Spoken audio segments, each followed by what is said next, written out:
Welcome to World Car TV, and we are on the road to World Car 2022. I'm Scotty Reese in the United States. Porsche has long intrigued us, and this year with the 911 GT3, they are the early entrant in the World Performance Car category for 2022. Here with the story is noted performance driver, Canadian journalist, Gabriel Gelinas.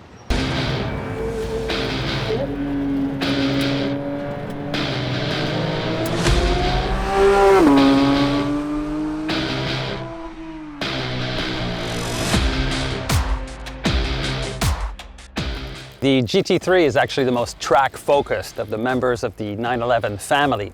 And to develop this car, the engineers took the front suspension from the RSR racing car. So this is the first road-going 911 that has double wishbone front suspension. The track is wider than the previous generation 911 GT3. And also they did a lot of work on the aero of this car. For example, the front spoiler is adjustable in 4 different settings, and so is the rear wing as well. 4 different settings for this rear wing. Of course, the car has a massive diffuser at the back, and right now the aero configuration of this car is for maximum downforce for track use, and when driven at speed, this car at 200 kilometers per hour actually produces 150% more downforce than the previous 911 GT3. Based on the 8th generation of the 911 Carrera, which bears the 992 designation, and it's been developed with a lot of input from Porsche's MOTORSPORT division. It's still powered by a glorious, normally aspirated 4-liter flat-six engine with a 9,000 RPM redline, but it now gets a brand new front suspension design. The car looks fabulous in this optional shark blue color, and you'll notice that shark blue accents are also present on the headlights, as well as the center lock alloy wheels. Of course, these are options, and as always with Porsche, the options list is long and add-ons can be quite expensive. For example, the base price of the GT3 in Canada is $180,300, and this car with options costs $222,340. The carbon ceramic brakes with yellow calipers alone are a $10,510 option. Inside the cabin of our GT3 test car, we find optional full bucket seats, as well as the carbon fiber interior package, and the chrono package with lap timer. The steering wheel features the driving mode selector, which includes a track mode, as well as the paddle shifters for the double clutch gearbox, known as the PDK.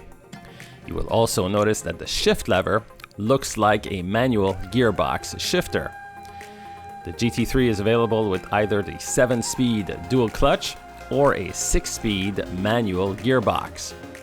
Worldwide, the take rate is 60% for the PDK and 40% for the manual gearbox for the GT3, but in North America, the manual is more popular and accounts for 70% of sales.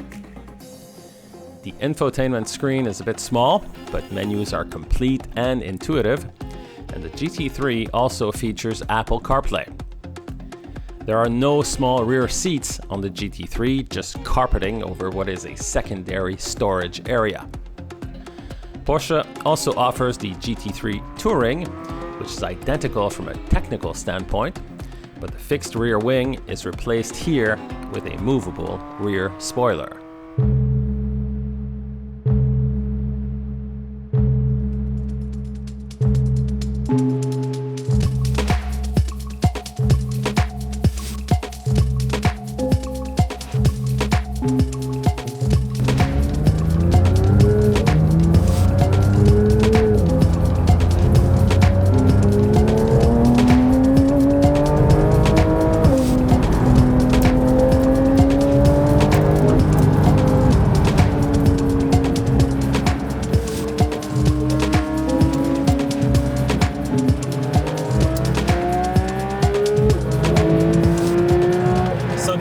is absolutely fabulous.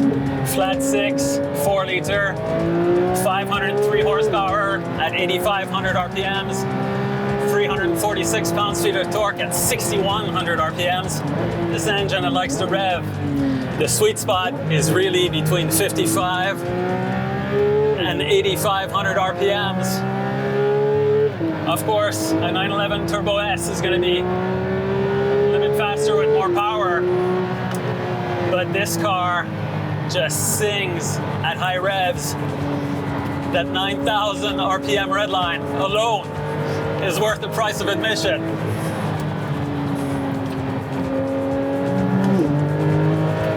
So that new front suspension, double wishbone, is really incredible. The car turns in so sharp into the corners.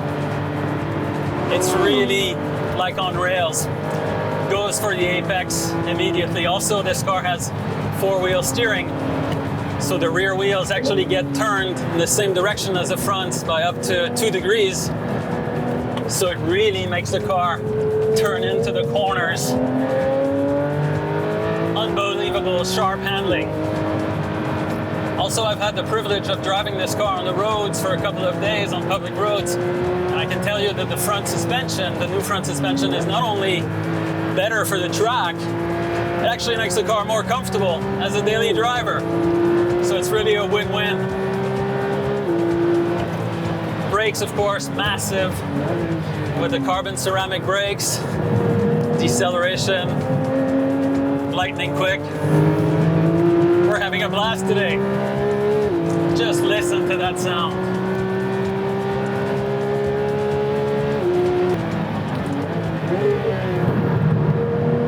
These seats, these optional carbon fiber reinforced plastic seats, just phenomenal.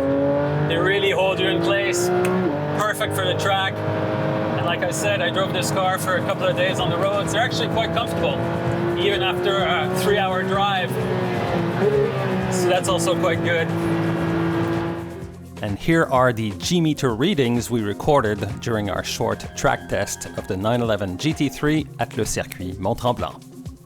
Bottom line, this new 911 GT3 is so good. The handling is so sharp. This car is really unbelievable and makes you wonder what the engineers over at Porsche are going to come up with for the next 911 GT3 RS, which we know is coming and which would raise the bar one notch over this car.